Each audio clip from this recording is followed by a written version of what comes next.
Kau kira itu kabut pagi? Bukan. Itu asap. Dan itu bukan hal baru. Api di Rokan Hilir, titik api mulai bermunculan lagi. Bukan satu dua, tapi belasan.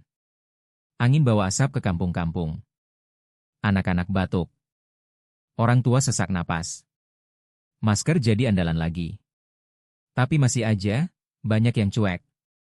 Asap karhutla itu bukan asap biasa. Dia bawa partikel kecil namanya PM25. Kecil banget, sampai bisa nembus ke bagian terdalam paru-paru kita. Efeknya? Asma. Infeksi paru. Bahkan, kanker. Dan ini bukan sekadar masalah satu musim. Jadi, sebelum langit makin gelap. Sebelum udara jadi racun. Sebelum kita cuma bisa menyesal. Lakukan ini dari sekarang. Pakai masker kalau keluar rumah.